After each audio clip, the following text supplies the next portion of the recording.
Drizzly. This one was weird to me because I couldn't discern whether this is a billion-dollar acquisition that didn't work and they're just calling it a day, or if they're just getting rid of the brand.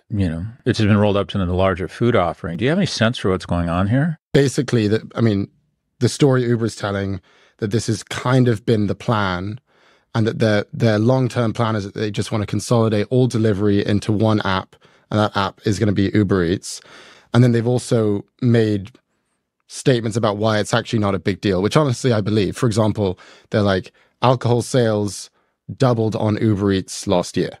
Also, the majority of Drizzly users already have Uber accounts.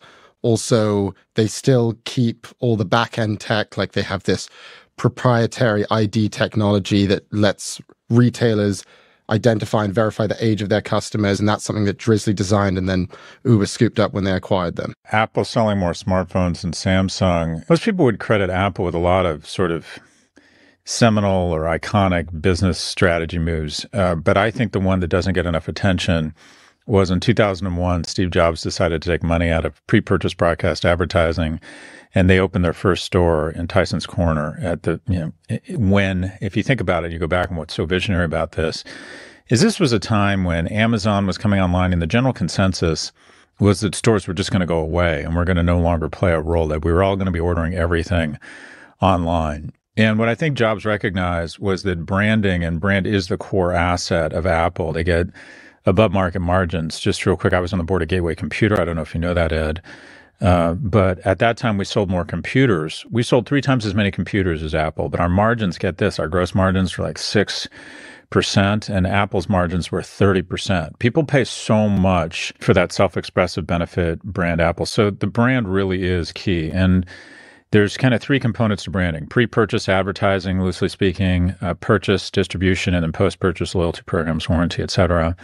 And what Jobs recognized was that the sort of pre-purchase branding, specifically television advertising or print, that sword was getting duller and duller. So 40 years ago, an ad on the Academy Awards cost 1/5 as much but reached 5 times as many people, or offered 25 times the ROI, or put another way, the ROI has gone down 96% over the last 4 decades.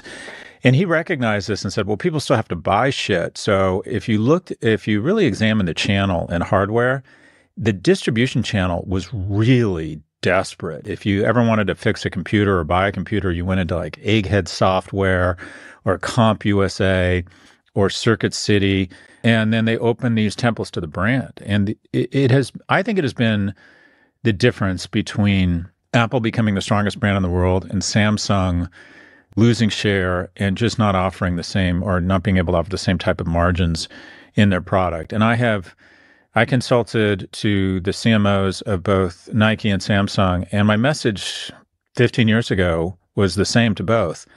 They need to get greater control of their distribution in order to maintain the type of brand equity and margins they become used to. One listened, the other did not. Samsung actually opened a store. You wouldn't even call it a store because they weren't selling anything in the meatpacking district, and it just felt stale. There was no life to it. It felt like a museum. No one went. You went once and that was it. And the Apple stores they're just incredible.